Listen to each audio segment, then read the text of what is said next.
welcome back to Sweet Spark Podcast. I'm Danielle McCormick, I'm Stephanie Georgakopoulos. and it is great to have you back. We are here talking all things business and finance as we are your exit strategy experts, and so making sure that you have the information, tips, tricks, tools, and everything that you need to have the exit you deserve for your business. So today we are actually going to talk about your financial independence number and what that looks like. And Stephanie is going to take us away with how that is actually calculated and go into the ins and outs of why it's important and why you need that. So, Miss Stephanie, will you please kick us off with all things financial independence number? Sure. Before I go straight into the fin, as I call it, I just really want to say that the purpose of our podcast, like you mentioned, is all about giving guidance and tips and tricks and education on what to do when you're starting that plan, right? So you're about 3 to 5 years away. You're starting to think about it. But like anything else within your business, we have to set a goal. And the goal is that financial independence number. Now, when you sell your business, of course, it's your baby. There's a whole bunch of other things that go into it. You want to sell it for the most that you can, but also it has to align with that next step for you, right? That transition, that journey for you. And what does that look like? When we get started, we always have to have an end in mind. And the financial independence number is the amount of money that you need to have accumulated so that you can live that quality of life that you want in your retirement years, in your golden years. So if we don't know what that number is, how could we possibly plan for it? Right. So obviously we need to know, and we need to have a target of where to go. If you don't have a goal, you'll never achieve it. If you don't write it down, it's just a hope, right? So we will have a concrete number, right? How much do I need to sell my business for that will transition me into this life that I want after working? So that is like the importance of the financial independence number. Now, then you also asked me, because it's kind of like two front, how do we determine it? Generally speaking, we take the amount of money that we're earning now and we divide it by 4. It will give us your financial independence number. But sometimes it's not the case. So for example, we just had a call with somebody, right, Danielle, who was like, nah, I want a lot more. I'm making one amount of money. He's making high 5 figures, not quite into 6 figures with his business, but then actually wants to be able to make a lot more than that because right now his business is a little bit of a labor of love, a passion project. But if he were to actually exit this business, he would want to scale it to such a degree that he could either not work ever again or be able to join the income with his spouse and be able to have a very nice lifestyle worthy of not working anymore and giving this passion of his up. So I think it's also a great point, Stephanie, that it's really important to understand not only what are you making now and is that the sustainable income that you'd like to go going forward? We also know that markets are absolutely bananas and nothing is getting cheaper. So we want to make sure that we're going to be targeting a number that is going to be sustainable into the future and we can still afford to retire and still afford that lifestyle and economic weight class that we want to maintain our status in. So yeah, absolutely. Really great point there that it can change. It doesn't mean that what you have now is what you need to stay with, but just really thinking about that is really important. And while it does seem potentially redundant to say, set a goal, so many people don't set goals. So it sounds, oh, duh, set a goal, but we don't typically do that. We typically go for what we think we can have rather than what we want. And really the biggest part of this, I think, is thinking about what you truly want out of this, out of your business, out of your lifestyle going forward and taking a little bit of that time to dream and scheme and understand where you're going so that you can actually set an appropriate target that isn't based on where you think you might be able to get, but really putting a plan and a laser target in the future for where you can start heading. Yeah. And I think that's one of like our core value adds is that we're able to help with that balance. Right. I use the seesaw analogy a lot, but I feel like this is more like one of those shooting things on your fingerprint. There's so many things to it. But one is, what are you making now? 2 is, what do you want to be making? 3, is this business the only one? Maybe just based on your desires, the conversation with us needs to be like, hey, your business exit is only going to be X amount of your retirement goal, and we need to look at other things. Right. That could be a phase of profitability too. We also have to be realistic. But working with us, being able to look at that whole picture and all together and be like, hey, is this realistic? Is this a big enough goal or too big of a goal? And also having that whiteboard that we would be to come back to them and say, okay, based on our conversation, maybe it's not a 3-year plan, maybe it's a 10-year plan. And in, like you said, set the goal, but then have experts come in and tell you like, okay, these are some of the parameters we have to tweak, whether it's time, whether it's the percentage of your retirement, like knowing that based on what we're looking at and when we're doing your P&Ls, the growth of the last 3 to 5 years and expected growth for the next 3 to 5 years, and the cyclical portion of your business, how much of your business is you. So that's a huge. Yes, exactly. There's so many business owners that they're really stuck with the tyranny of the immediate. And it's just, I got to go from one fire to the next. And so if you're listening and you're saying like, I don't have a financial independence number, I don't have any of that crap because I'm trying to just survive day to day and get orders out or make customer acquisition or any of those kinds of things. So yeah, really understanding that wherever you're starting is entirely fine. And it's putting that roadmap in place. Now, yes, just like you said, Stephanie, being super realistic, if your business is making $100,000, you're not likely to sell in 1 year for $100 million. We need to have that balance, but seeing, like you said, how it is that you need to fold these together. And this is actually the thing that I really love about your approach is you do take that holistic view and bring in the financial planning side to the business exit so that people understand, okay, yes, I may have this pool rep, I may have this coffee shop, I may have whatever that business looks like for you, tax services or whatnot. And that is going to be 25%, 75%, or somewhere in the middle for my financial independence number and the ability to retire. And then we start putting in other things. Do we look at passive income? Do we look at some of these other things that you're going to go into? So I think that's really important that you don't have to have all your eggs in one basket, but being realistic about what and how many eggs you have. Right.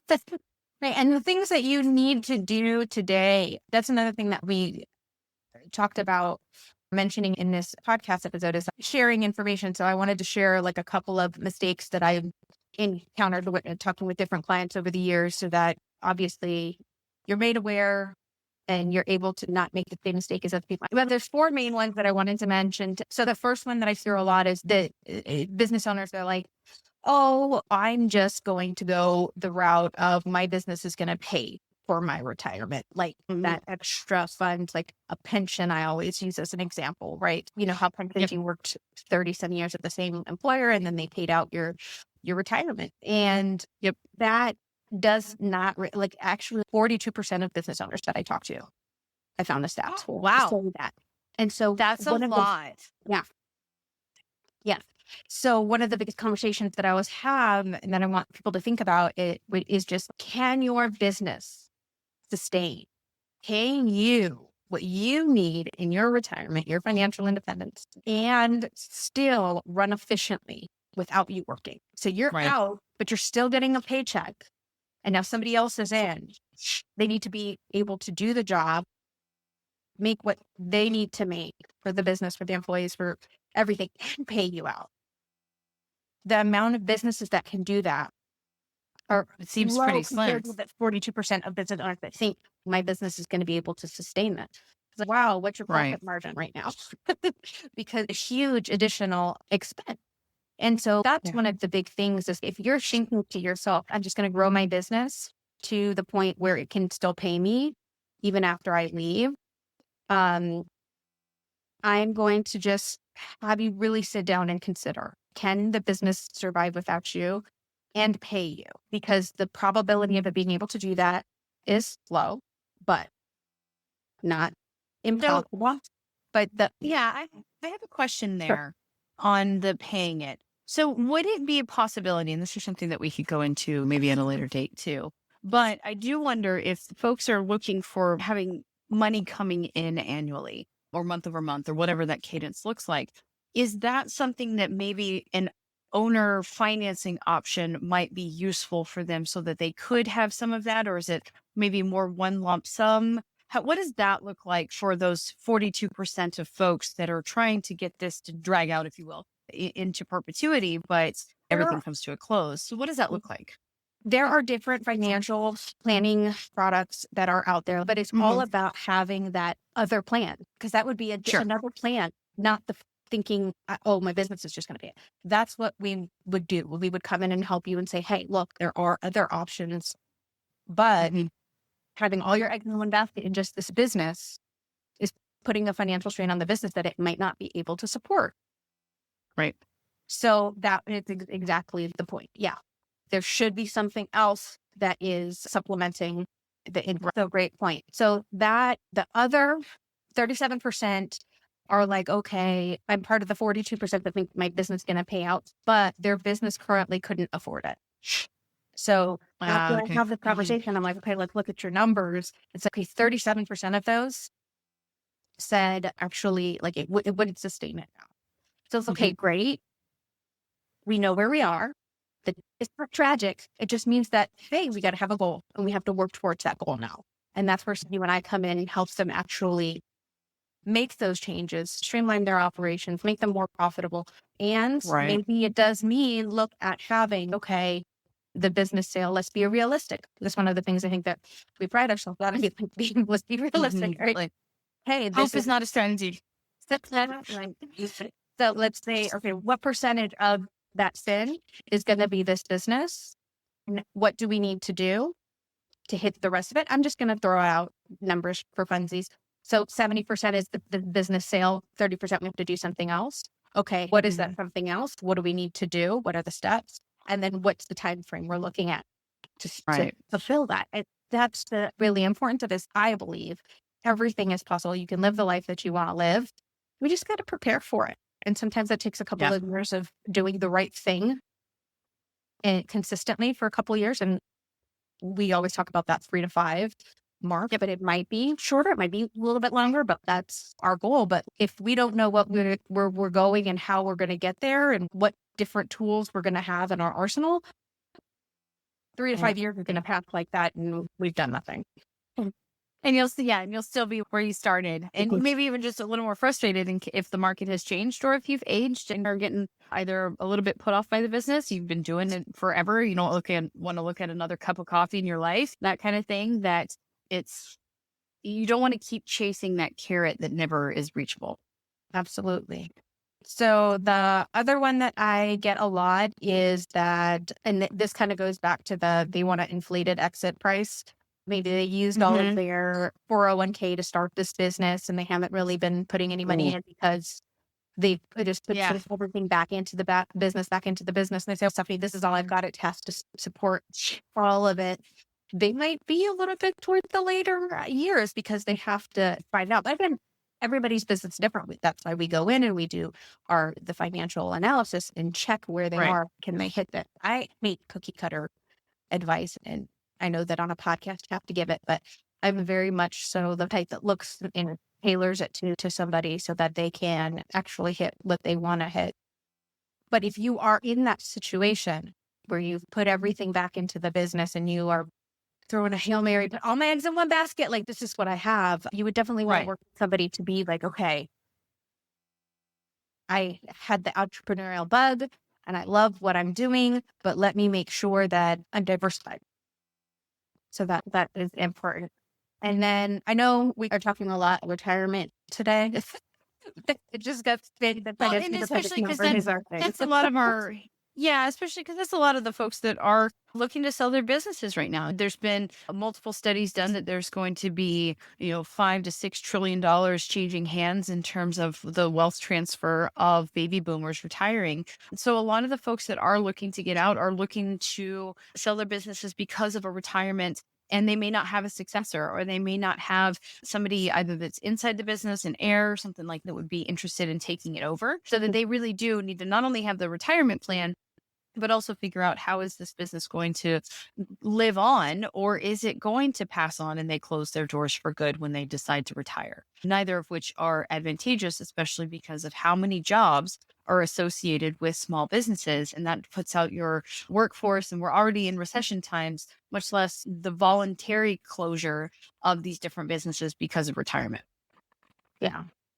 And you did mention a very good point that I'd like us to talk about a little bit further is having that thought of the succession, like somebody else, family member, key employee is going to take over. What does that look like? And there's, especially this goes into a whole different episode that we could jot down and talk about later, but if you do have a plan, okay, how is the person going to afford to pay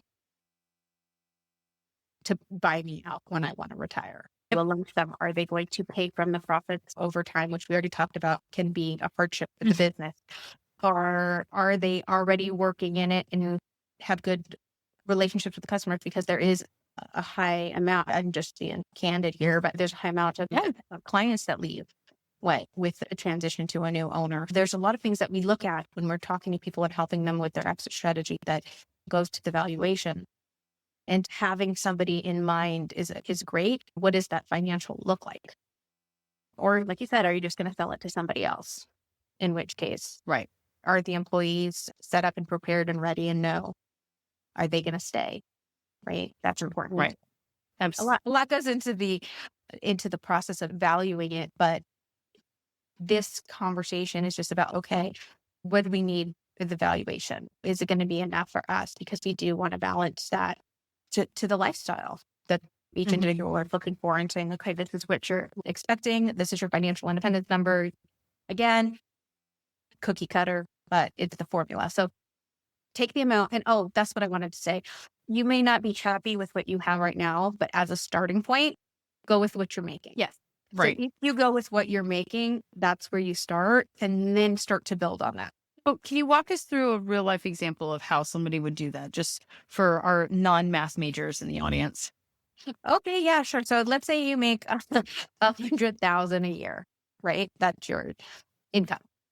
So you go to your handy dandy calculator on your phone, you take 100,000, divide it by 0.04, which would be your 4%, and it will come up with 5 million. And so that's your financial independence number. Now, the financial independence number was created as a formula created by people that are so much smarter than I am. And what it has determined this number by is the fluctuations of the market over a course of 30 years, how it will be able to sustain inflation and you won't run out of money for 30 years. We are living longer and longer, but that brings up a new point. If you are thinking of retiring early, you might not want to use that. Cookie cutter advice is cookie cutter advice. If we have a conversation, it all needs to be tailored. Yeah. I'm 50. I want to retire. I'm like, great. We cannot use that number. You have so many more years, that it has to last. So obviously the number is going to be bigger. Just that general speaking, that 30-year time frame, and that's what we go by. Now, again. Okay, because I'm more operations. Obviously, we will get into kind of debuting some of those tips and tricks later in the episodes to come. So as we're looking at the financial independence number, that is actually the number the owner themselves needs to walk away with for their retirement for approximately 30 years, right? Yes. Okay. And then any other investors you have, any other folks that you would have as partners or anything like that, they would need to get their cuts. And so you can see how the math goes from there. And like Stephanie said, there is no cookie cutter way to do this. Easy Bake 5-step recipes are a way to go bankrupt. And you really don't want to do that for your finances. You can, but that sounds like a real bad way to find out that math is finite. And okay, so that's how we need to think about that, is to take what you're making, divide by 0.04, and then figure out that whole number, any investors, any taxes. And if you are going to use a broker rather than your own independent financing, then you would need to make those additions in. So again, still quite a bit to go into that financial independence number, but it does help at least give some large targets to start heading towards and figure out what that business growth looks like. And if that's potentially attainable for your specific business, or if you would need to look at diversifying across multiple streams of income, of which then that would be additional financial advice that folks like Stephanie would be able to give. Right. Yes. So At what stage of their business journey, or is it just 3 to 5 years from retirement? Do you think that there's never too early? Because I feel like there's never too early to start looking at this fin and kind of setting your sights on this. Is it more as just start where you are now and do that? Kind of when in the journey do you feel like business owners should start tree was looking? 20 years ago. The next best private. The next time today. That's fair.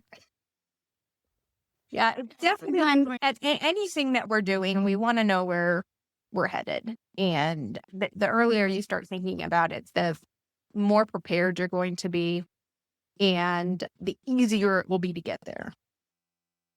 Thanks. Obviously, don't beat yourself up if you didn't do it in time, but be realistic in, okay, are you 62 and you haven't done anything?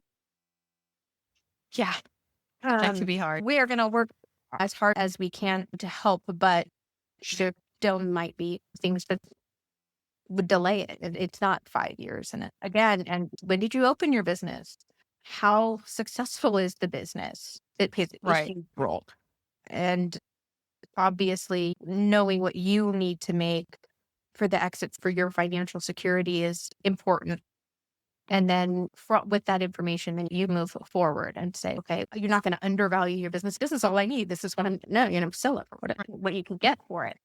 It's just, it gives you that big picture.